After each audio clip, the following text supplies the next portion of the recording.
Today we're going to be looking at the entirety of Season 1 of Apple TV's The Silo. And while we definitely are going to give a full plot summary, so spoilers for the entirety of Season 1 The Silo, we're going to look at it specifically through the lens of developing media literacy. You've probably heard people say something like media literacy matters, and if you're like me, then you definitely agree with that statement. You love to take a deep dive into stories, fiction, literature, news articles, pretty much anything you're consuming. You're asking the big questions like, who's telling me this information? What are they telling me? And how do we know what we know?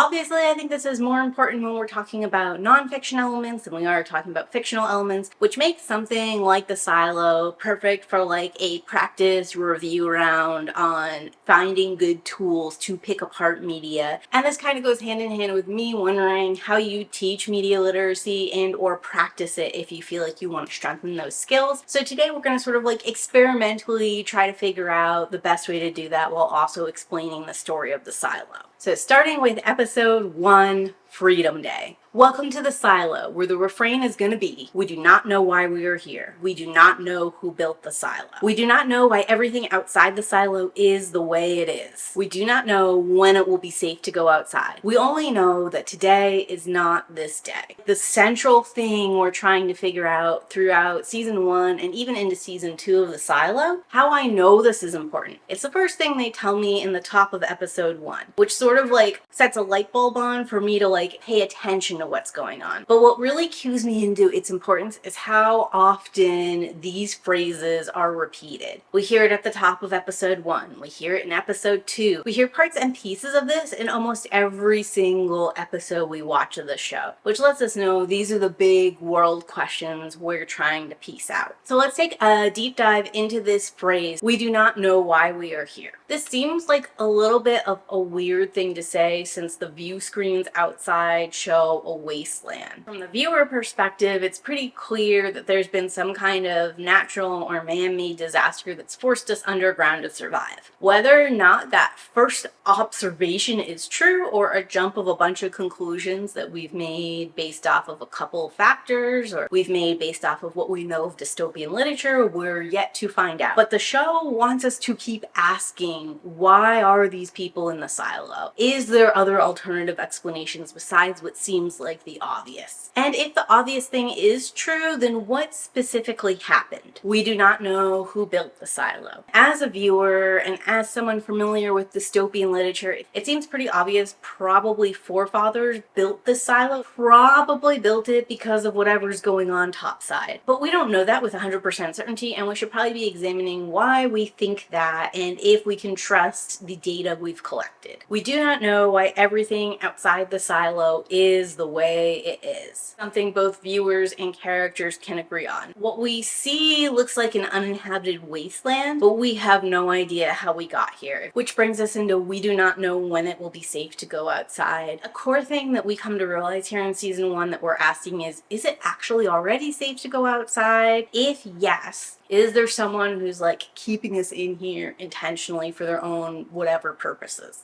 It rolls us right into, we just know that today is not this day. We don't actually know that. Some of the things that are indicating that it's not safe to go outside are coming from unreliable narrators. We need a little bit more information to break that down. We get a couple quick fire facts that are important to keep in our hat for later. At one point in time, humanity came down into the silos, but we really don't know more than that. While living in the silos, there was a rebellion, and during this rebellion, library, documents, all that kind of stuff got destroyed, and we don't have anything connecting us to the before times, including like who built the silo, how the silo works, why the silo is here, what life was like above ground. These are all just like voids in our human history from this point forward. Another thing that becomes pretty clear to us is we don't really know why these rebels were rebelling. Like, they say that the rebels wanted to go outside for some kind of reason, but it doesn't make sense that if they wanted to go outside, the first thing they would do is destroy all the information about the before times. And when they are able to squash the rebellion, we call that day of victory Freedom Day, and it's something that we've been celebrating for at least 100 years at this point in time. And taking a break right now to look at the real world, calling the day that they defeat the rebels Freedom Day feels really weird. The closest American holiday I can think of is probably Independence Day. That's not when the rebellion of British occupation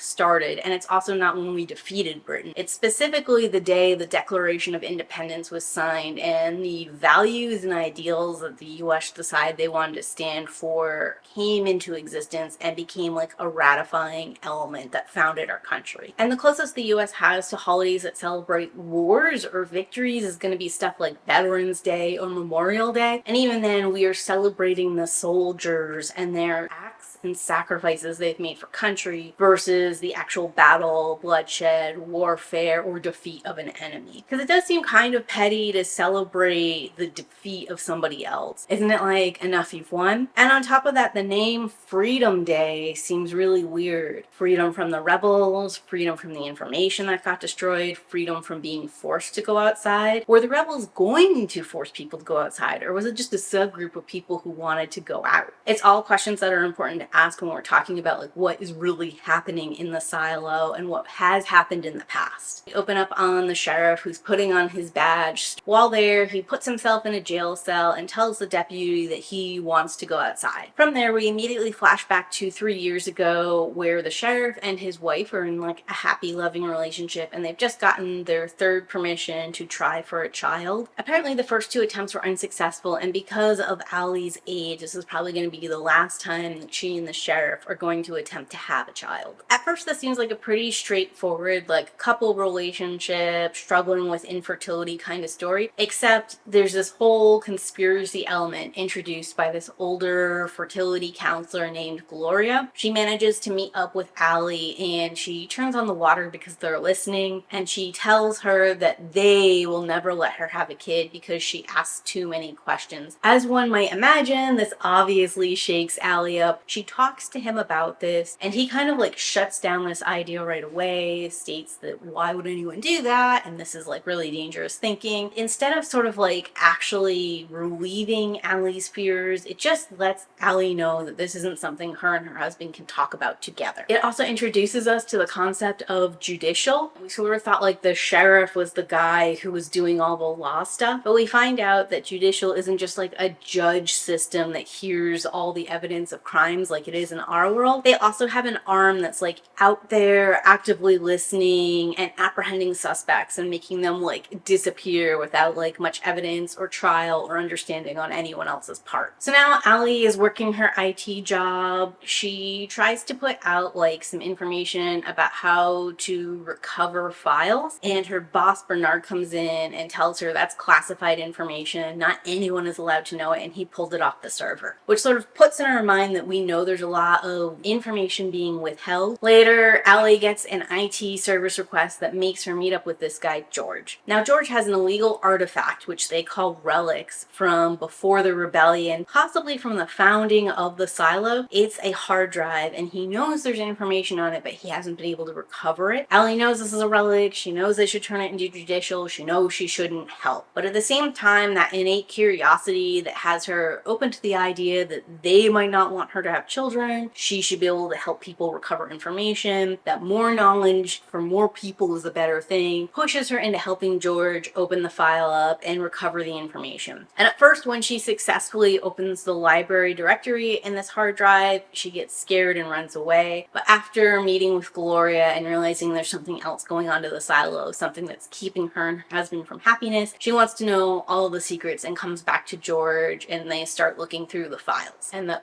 key file that pushes Allie over to the edge is something called the Carmody cleaning. Video recording of the outside world we've been seeing on the view screen is destroyed and ruined, lush and green and beautiful with like birds flying in the sky and all that kind of stuff. And seeing this file sort of sets Allie over the edge because it's really pushing those questions of we don't know why we are here. We don't know why things outside the silo are the way they are, and we do not know when it will be safe to go outside. Allie synthesizes this information information about a conspiracy keeping her from having a kid and this green tape that's on a relic, and believes that yes, they are trying to keep her from having a child, and yes, they are also lying about the state of the outside somehow. But as viewers, we should consider some other possibilities. Is the recording of this green world accurate? And if we believe it is this like a recording of something from 100 years ago that might have changed into a state of destruction since then? Would relics be forgiven because they prove everything is fine outside? Or might there be other details on this drive that have gotten it forbidden? If there is a conspiracy that's keeping Allie from having a kid, would that inherently relate to the rules about relics and this green world she saw on the hard drive? Of course, Allie takes all these elements, makes it about her, synthesizes them into one big conspiracy, each new lie validating the other lie, making both these things seem more real and more true to her, even though they're not necessarily connected, which is a very human thing we do, looking for like a satisfying through line or narrative and connecting things that are disconnected. And this can be like really dangerous for us in the real world. It's leading you down a path of like conspiracy, false information, or possibly like the wrong conclusions when it might really matter. Because all this information connecting and making sense leads her to doing a DIY surgery on herself, which actually she does remove her birth control. The same birth control we saw the doctor remove earlier in the episode is evidence that makes us believe minimally it's more likely that they don't want her to have kids, and they don't want her to know that they don't want her to have kids because they went through this farce of approving her child situation. Allie calls her husband, she shows her husband this little birth control thing. While he's dumbfounded that there was something in her body to remove, he's more concerned about the fact she's bleeding out, so he rushes to get a doctor. And while he does this, Allie leaves their home and goes to the cafeteria where she starts spouting out about them keeping her from having kids and how it's green outside and they don't want us to go outside. And eventually she announces that she wants to go outside. And once she does that, she gets jailed up and they have to start the procedure for letting her leave. She talks to her husband and has a signal that will let him know it's safe to go outside, that she does do. And it appears through her view screen that from her perspective everything is good. We see from the cafeteria view screen that she collapses right before this like remnant of a tree and doesn't get back up. Part of what makes the Silo a really cool, interesting show is everything we've seen about the outside world has been viewed through some kind of camera screen or lens or view screen. So we're not sure if Allie's view screen is wrong, if the view screen in the cafeteria is showing incorrect information. You totally can do like an alternate reality placed over a screen that doesn't show the reality of what's in front of you. The sheriff is obviously very distraught, so he is like investigating who she spoke to in those last days, but he doesn't get any definitive information, which is when we flash forward to 2 years later and we find out that George is dead. Now, he fell off the main railing on the stairways to his death, which implies suicide potentially, but there's this one woman, Jules, who is convinced he was murdered, and the sheriff goes down to meet her and sort of figure out exactly what happened to George and if it's at all in any way related to why his wife wanted to go outside. Which rolls us into episode 2, Holston's Pick. Back in present day, the sheriff gets suited up to go outside. The dichotomy between the sheriff's perspective in his suit versus the perspective in the cafeteria through the view screen becomes more apparent as we stick with the sheriff and see what he sees through the view screen, getting his perspective, his confidence his wife was right, this beautiful lush green world he's seeing, and his certainty that he can clean off the view screen, prove this to the people inside, and we can all live happier lives outside. But at the same time, we see the same destroyed world from the inside, and we see Holston stumble, which we can confirm really happened because we flash to his perspective and he's on his knees there.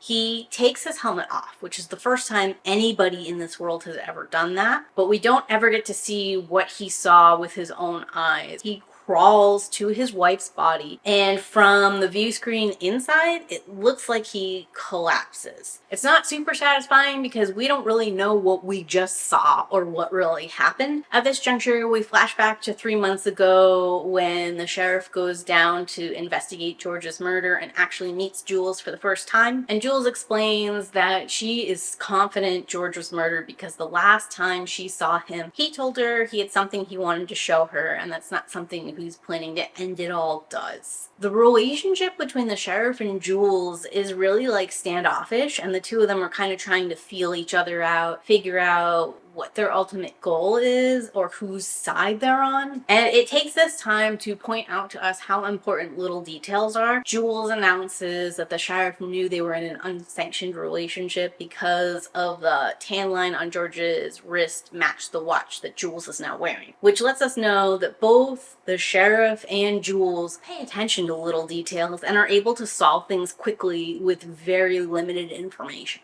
And it also signals to us as viewers that we need to pay attention to little details, and sometimes we're going to have to make those jumps. But it leads viewers to seeing this secret underground area that's below the bottom layer of the bunker where this massive drill is that we assume is what dug out the earth to create the silo. This drill was like George's secret base and camp where he was keeping a bunch of relics and stuff that he shouldn't have had, which included the hard drive with Holston's wife notes on how to create data and Holston's wife's handwriting trying to figure out the password to get into the hard drive. Jules realizes that Holston has a personal investment in this case as well because he's trying to figure out what George said to his wife and if that impacted her desire to go outside. The two of them come to like an uneasy truce where Holston is not going to report everything Jules and George had done, but he is going to take the hard drive and keep investigating, and he'll send her some kind of sign. Unfortunately, Holston walked out before this happened, and in present day, Jules is kind of like throwing a fit and resigning herself to the fact she's going to have to investigate George's death all on her own if she wants answers. That jumps us over to the mayor and the deputy Sam's perspective, where the two of them are trying to discuss who Holston's replacement will be. Judicial has a candidate, Paul Billings, that they want to put forward, and the mayor doesn't want to accept him because she doesn't want to give Judicial any more power. But she also didn't like have a plan on how to replace Holston, and she wishes that Holston had made a recommendation before he'd gone outside, which is when Sam reveals that he actually did leave a note recommending Jules to fill his position. And the mayor gets really excited and immediately declares that the two of them are going to go down and meet Jules and figure it out from there, and rolls us into episode 3, Machine. So Jules goes back down into that drill area as she's convinced that George was looking for a door down there. She is having some trouble trying to get to the door herself because at the very bottom of the drill area there's a ton of water, and Jules is afraid of like that massive amount of water. And as a result of that, she just sits at the end of the rope being afraid. When Jules gets back to her job working on the generator, we learn how much information about the generator is unknown thanks to losing all the information about who built the silo and how the silo works, which is the first time we can really see that like the loss of that information has potentially devastating life-ending consequences for the people of the silo. And we get a front row seat to how much fear is driving the actions within the silo. The generator is off tilt, but people are too scared of turning the power off even to make these corrections because it's never been done before, because it means people will be in the dark, because they're not confident they can turn the lights back on. Fear of those things stop them and keep leading them into what's going to be an inevitable doom. Jules is unusually fearless for people within the silo because she does want to be proactive. She's solution-minded, and she's not afraid of these consequences because she's more afraid of what will happen if they don't act. So the mayor and Sam are heading down the silo to meet Jules. And while they walk from the top down to the bottom, we get a little bit of an economics lesson of who is in the silo and their general class system. People up top are literally the upper class, and the people in the bottom are literally the lower class, with people like the sheriff, the mayor, and IT being in these upper floors, and agriculture, the doctor, and judicial being in the mid floors. Presumably judicial is in the mid floors to make itself seem unassuming, even though we've already gotten a lot of hints that they're the ones secretly running the show. And then the bottom floors is going to be like tinkerers, engineers, and so on. The mayor also uses this trip to learn as much as she can about Jules before they actually see each other in person. She starts by talking with Bernard and IT, which is how we find out that IT is also over the engineers. Bernard has a serious issue with Jules because she stole a roll of heat tape once, which I guess they never proved because she's never been punished for it, but he is very obsessed with it. This is the first mention of this heat tape, but it will not be the last. First watch the show, it does feel like a one-off random thing and Bernard's just a stickler for rules and regulations. But the more he keeps talking about it, the more it seems like there might be something to the heat tape. And this is another like element of media literacy, is if something is getting repeated over and over and over again, no matter how minor that detail is, it's something that you should be circling in your head and asking questions like, is this secretly important? Is someone misdirecting me? Why do I keep hearing about this thing? What does that mean to the story or the information around me? The mayor also ends up talking to Jules's father, and we find out that he is a pediatrics doctor who supposedly removed Allie's birth control, and he hasn't seen his daughter since she was 13 and she ran away to mechanics. We also find out that Jules has a tragic backstory where like her mother and brother are both dead under sad circumstances, and the mayor also leads like this head tinkerer Walker down in mechanical who's sort of been playing this role as Jules's mentor. We come to find out that Walker used to be married to this woman in the mids and that they were friends with the mayor. Notably, we do not see what Walker says about Jules. Finally meets Jules, hands over Holston's badge. Jules says no because the generator needs her because she doesn't know anything about being sheriff, because the whole thing is kind of absurd. And as the mayor and Sam are walking back topside, Jules notices that on the back of the badge, Holston had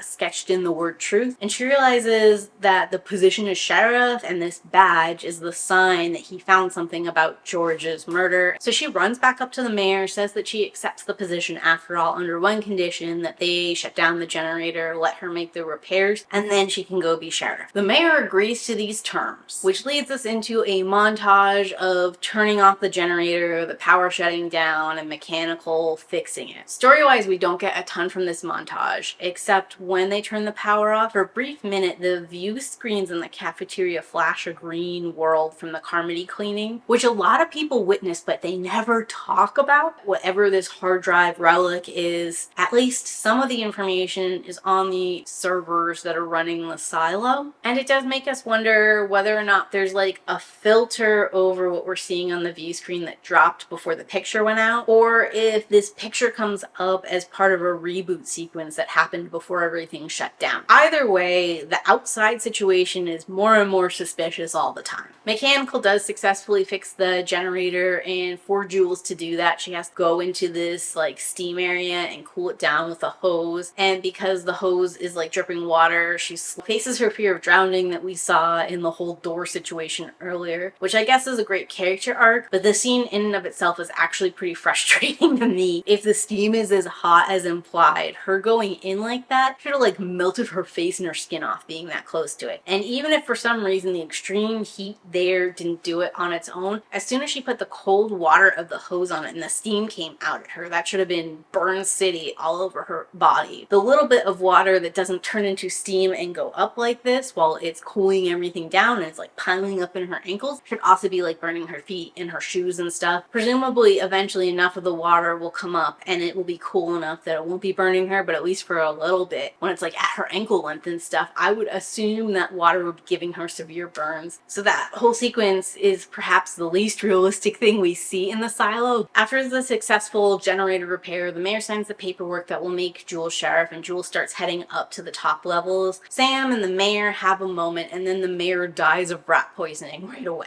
The mayor's death comes out of nowhere, and I don't think ever gets adequately explained or wrapped up, but we'll talk about it as we get more information. What I do think is interesting is every episode so far somebody has died. As bodies keep piling up, it seems like they're all vaguely connected to this conspiracy, which rolls us into episode 4, Truth. And we start off in a flashback with Jules as a child. Her brother is ill and her mother is trying to keep him alive. It leaves more questions than answers, and it's something we'll come back to later. But Jules doesn't even really make it to her own quarters before she's being summoned by a porter to the mayor's office to see the mayor's murder site. When she walks in, Bernard from IT is there, Rob from Judicial is there, and the deputy Sam is there, and they're all arguing over the mayor's body, with Bernard wanting to keep things quiet to not upset anyone about the mayor's death, Rob agreeing, and Sam being more and more passionate about how she was killed from rat poisoning, which obviously means she was murdered for some reason. Sam believes that their water bottles were poisoned while they were going up and down the silo, and that's how the rat poison was administered. And at this point, Sam says a couple of confusing things about the mayor's murder. First, he suggests that both his water bottle and the mayor's water bottles were dosed, and that he is fine because the mayor's water bottle had a leak, which meant they had to refill her water bottles. And since they were swapping each other's water, as it's easier to get the water off each other's pack than their own, he got to drink the clean water while she drank the tainted water. So that sort of kind of checks out. But then, like, what he jumps from there makes less sense to me, because he says whoever killed the mayor actually intended to kill him, but in the original theory it was both his and the mayor's water bottles who was poisoned, so it seems like they wanted to kill them both. But now we're like profiling this person who doesn't understand that walking the silo in partners you share water, and then accidentally killed Mayor Johns. Gets us turned into looking at Sam's enemies instead of the mayor's enemies. This part of the story is confusing and is a lot of jumps to conclusions. For some reason they work out, even though I really don't understand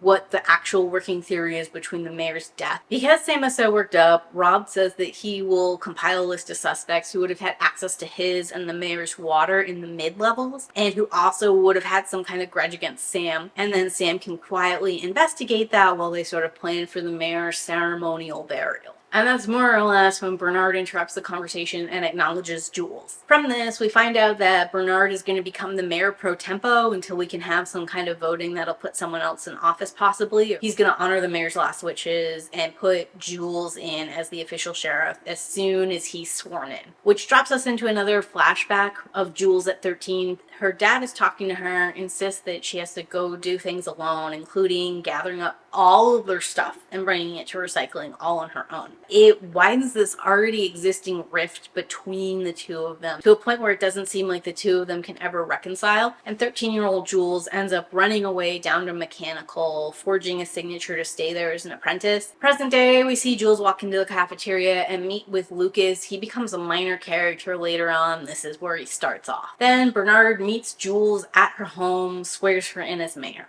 He also makes a comment about the continuous noise that we've heard every time Jules enters this apartment that's presumably coming from the vents. He tells her to get maintenance to come in to fix it because maintenance is territorial. They don't fix things themselves here. And Jules sort of like shrugs him off like, I don't even care about this noise guy. Why do you care so much? During this swearing in, we get the third mention of heat tape. Still don't know why the heat tape's so important, but it does keep coming up. Jules finally finds Holston's message. There's a handwritten note that says, double the flowers in the mirror.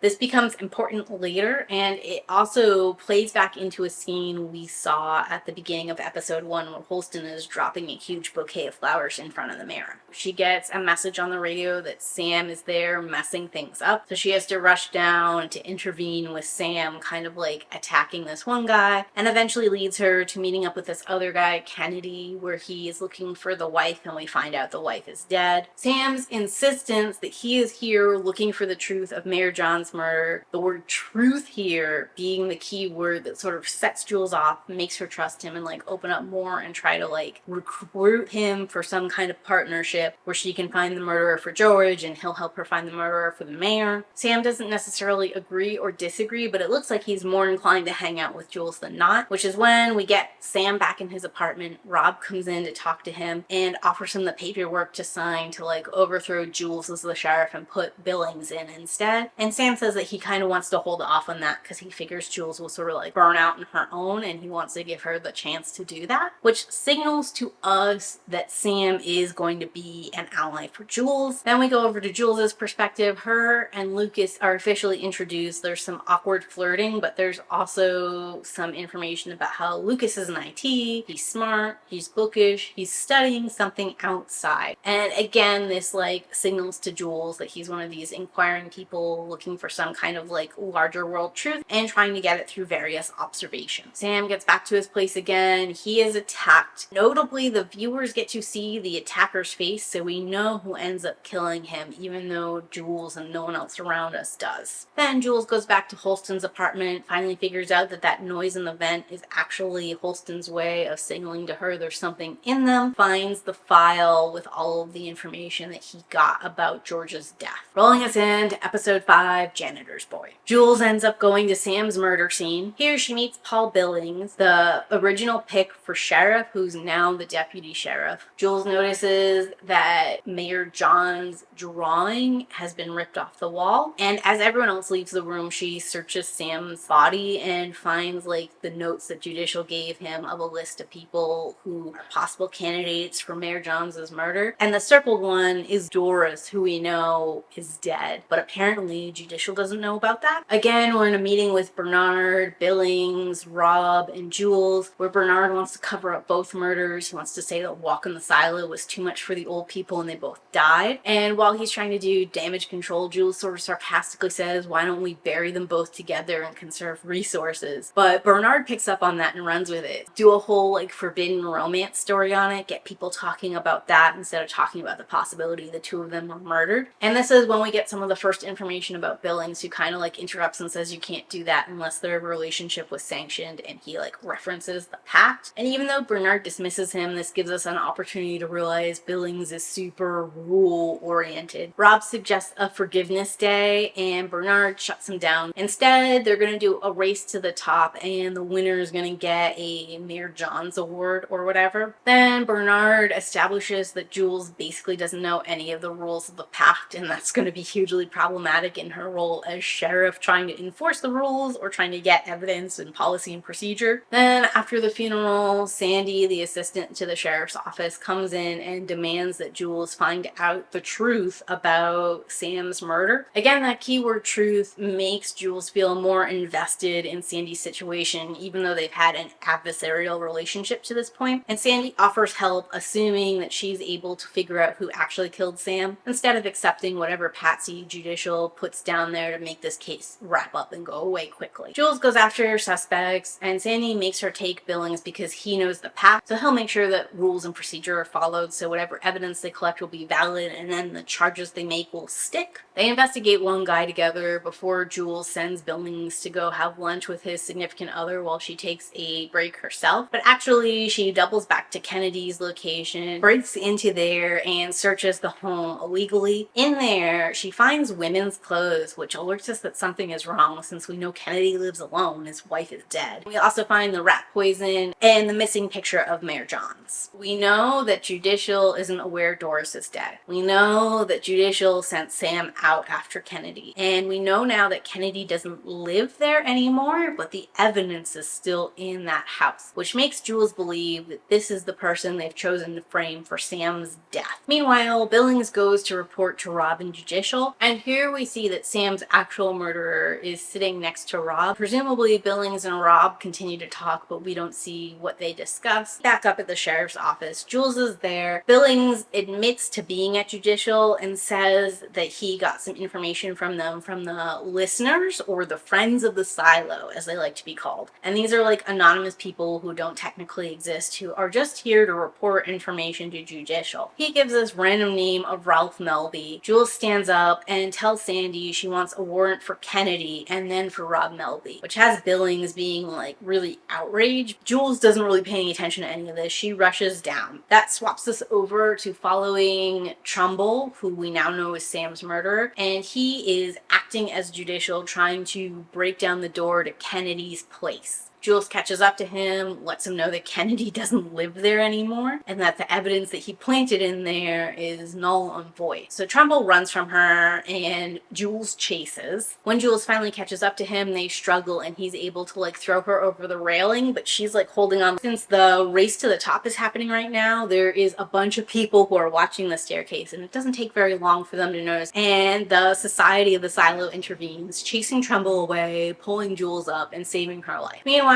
Trumbull goes back to Rob to report what's going on, and we find out that Trumbull was the judicial authority who was supposed to bring George in. Presumably, that means he's the guy who poisoned them to start. Still unclear if he is the poisoner. It's also unclear if his target was Sam or the mayor. We know the mayor was going down to use Jules as the candidate for sheriff, and if they had killed her and put someone else in, that person might have picked Billings over Jules and alleviated all their issues. So it's possible that Mayor John sons was the actual target, and that Sam made himself a follow-up target when he didn't sign in billing. We don't know. That's what makes the most sense to me personally. But it's possible the whole poisoning thing is completely unrelated. We're never going to really know, because what ends up happening is Rob swears Trumbullin is his shadow and then throws him over the edge himself and kills him, which sort of cleans up the whole loose end and throws all of that speculation away into meaninglessness for us for now. We do get a little bit more insight into Rob as a person. We find out that his father was a janitor, but actually he was secretly working for Judicial and controlling a lot of things in the silo, and that whatever is behind the janitor door Rob's dad knew about, showed to Rob, and made Rob his own personal shadow. But unlike his father, who was like a secret officer for Judicial working as a janitor, Rob is like a front-facing key member in Judicial. So he likes the acknowledgement, but also it signifies to us Rob has these strong family ties, and that family means something deep to him. Protecting the silo is a combo job for him, possibly part of a family tradition, and important because it's part of the family tradition as much as it is important to maintain the safety of the silo. So Jules goes back up to the sheriff's office, meets with Sandy one more time, realizes that Sandy has transferred down to floor 105, and Sandy says like she never intended to stay. She didn't think that Jules would ever solve the murder, but thanks for managing that, and then like pieces out. The main thing that she gives us is that she doesn't like living topside as much as she likes living in the mids, because she feels like she's being watched. She doesn't know by who, she doesn't know how, and she doesn't know why, but she does feel eyes on her all the time. A very anecdotal, weak piece of evidence that we're collecting right now, suggesting that they are watching or listening more aggressively topside. Bernard calls Jules into his office. He congratulates her on solving the murder so quickly, offers her anything she wants, which is 2 days off so she can go speak to Walker. He also tells her that they're going to have to do the Forgiveness Day as well as the Race to the Top that just happened to try and keep people distracted. Then Jules meets with Lucas right before she goes down, and she learns that he is mapping the lights in the sky. We as the audience get to realize that they don't know what stars or constellations are, and they don't understand that the constellations are moving across the sky in a yearly pattern because they're on a planet that is rotating around a sun. So then Jules meets with Walker. She'd left a video recorder with Walker to try and figure out what that was and recover any data she could. Walker explains that it is some kind of camera to her, and she knows this because they have cameras for IDs that have much simplified lenses on them. But Walker can't really do much else with the video camera because with the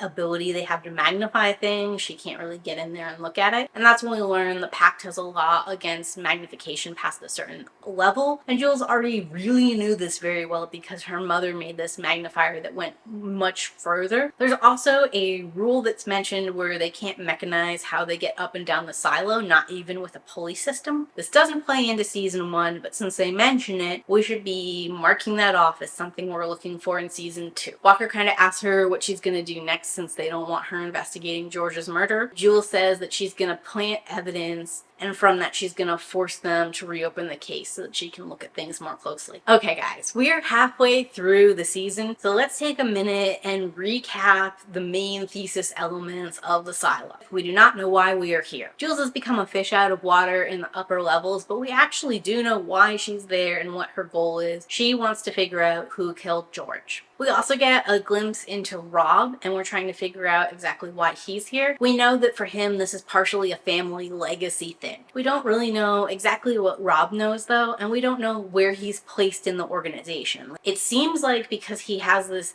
access to a secret hidden door, potentially he is more important than just like the face front of Judicial or even like a mid-level foot soldier. There are of course some larger elements of this too. Were they trying to keep Allie from having a child, and was it really just because she's so inquisitive? Her impromptu surgery did show there was something still in her body, which is heavily weighting the scale towards them trying to keep her from having kids and them not wanting her to know. But it doesn't actually explain why. It also doesn't let us know how many people they keep from procreating in this way. We still don't know what the sheriff learned or why he went outside. It's up in the air how important what the sheriff knew is when he makes this decision, but it's possible that if they are actively keeping information from the larger residents of the silo, the sheriff choosing to end his life when he discovers these elements, if that's what he believes he was doing, actually is sort of like weak evidence that keeping things hidden from the general public is good. However, if the sheriff made this decision basically believing that his wife was out there alive and waiting, in that case, the lack of information and keeping things from the public has killed both Allie and Holston. And we don't really know why Walker is in mechanical. At this point in time, we know that something happened between her and her wife. They split up and she went down to the lower levels. But what was that split up? Does it pertain to the larger conspiracy? All that kind of stuff. We also know that Walker is suffering from agoraphobia. We don't know if she was always agoraphobic. We don't know if perhaps this incident triggered it. There's a bunch there that could also play into the mystery. We do not know who built the silo. Who built the silo has sort of transformed to who's in charge of the silo and what are their motivations. This could lead back to the original builders if part of their plan was to obscure their presence, generationally pass down control of the silo, but we just don't know enough to know that that's part of what's going on. It's unclear if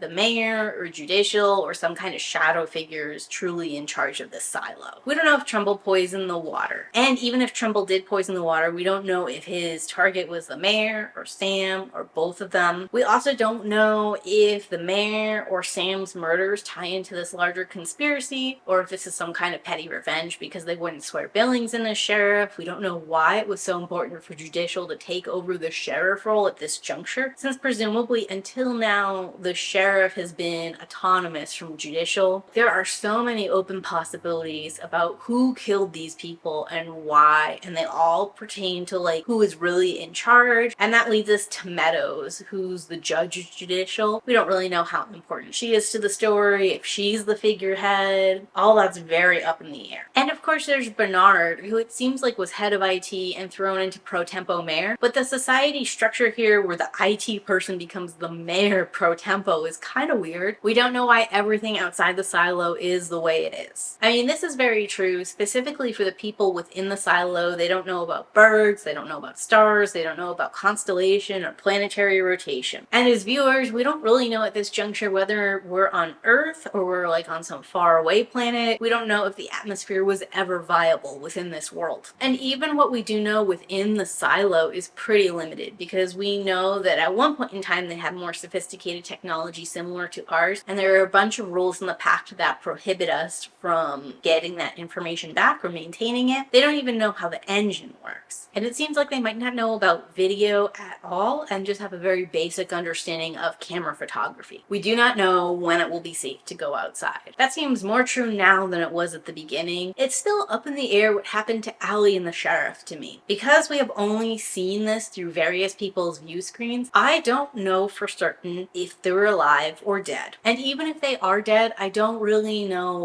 why they died. Could they have been poisoned beforehand? Is there a fast-acting poison outside of the silo? Is there a lack of oxygen outside the silo? What exactly is keeping us inside, if it's anything at all? And again, we don't know that today is not this day. It's definitely per silo rules, not the right time to go outside. Whether they are making that a self-fulfilling prophecy though, or whether or not it's really unsafe to be outside and they really can't let people back in safely without jeopardizing everyone's health, we just don't know at this juncture. I'm not a scientist. Perhaps there's something that would kill you quickly, you could bring back into the silo with you and endanger everyone. And that rolls us into episode 6, the Relic. We flash back to when Jules and George were together. We learn more about this heat tape, specifically that George helped Jules steal it. It didn't do what Jules needed it to do because the heat tape that IT uses is of a lower quality than the heat tape that Mechanical uses. And right now that feels like a superfluous detail that doesn't make sense, but since it's like the 4th or 5th time we've talked about it, I'm just taking notes about everything heat tape related. And Jules points out that her own theft of the heat tape is very different than what George is doing, even though they're both criminals criminals because she took that heat tape to fix the generator, which keeps it running and saves lives for everyone in the silo, where George, like, collecting these relics is a selfish thing that he does just for himself. And this is where George argues that knowing whatever it is the silo doesn't know could impact everyone. It could tell them, like, how long they have left in the silo, if there's some kind of critical end point to this. So yes, he personally needs to know, and in that regard it's selfish, but really he believes everyone needs this information. In present day, Jules goes to Trumbull's place to search it, and while she and Billing are there executing a search warrant, Billings finds the duck Pez dispenser that was originally in George's possession. So Jules is researching this relic when Billing comes in, sees that she still has it the next day, and is like, you can only have relics for 12 hours. This is way past the time. And Jules says that because it's part of an ongoing investigation, she can hold on to it. And that's when Billing quotes the pact and says, only with judicial's approval. And we get a little bit more insight into Billing and his obsession with the pact, that he knows so much about it. He's won this competition 4 years in a row, more than anyone else. He is just obsessed with the rules and following them to a T, regardless of what's right or wrong. So with this information, Jules takes the relic and heads down to see Judicial and Judge Meadows. Meadows is acting kind of like uncomfortably or suspiciously. She claims it's because she's sick, but her facial expressions seem very strange, stressed. It seems like she's sort of like excessively sweating throughout the entirety of this meeting, and it's just an important like character element to take note of now. Especially because Rob takes over the meeting when Jules presents the one relic and says that there's no way that was Trumbull's or that they found it in his possession.